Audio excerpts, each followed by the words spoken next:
काल व्हिडिओ टाकला होता की आमच्या आत्यांना सांडगे घालतात म्हणजे वडा घालतात, तर एका ताईने कमेंट केली की ताई याची रेसिपी पण टाका. तसं तर मी रेसिपी शूटच केली ती. चला म्हणलं रेसिपी लगेच टाकून देऊ, कारण आता उन्हाळा संपत आला आणि माझ्या काम आवरलं नव्हतं, त्यामुळे थोडंसं उशिरा लागलेला आहे वाळवण्याच्या पदार्थाला.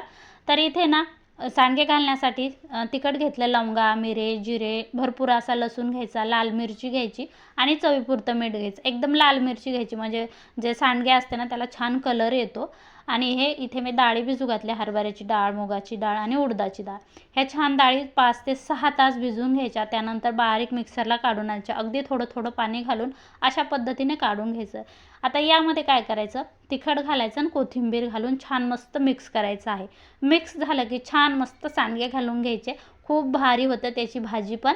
तुम्हाला ही रेसिपी कशी वाटली मला कमेंटमध्ये नक्की सांगा. आवडली असेल नक्कीच लाईक आणि शेअर करा. चला तर तुम्ही पण या सांडगे घालू लागायला. आणि आजची रेसिपी आवडली असेल नक्कीच लाईक शेअर सबस्क्राईब करायला विसरू नका. पूर्ण रेसिपी आल्याबद्दल खूप खूप मनापासून धन्यवाद. भेटू पुन्हा एक नवीन रेसिपीमध्ये.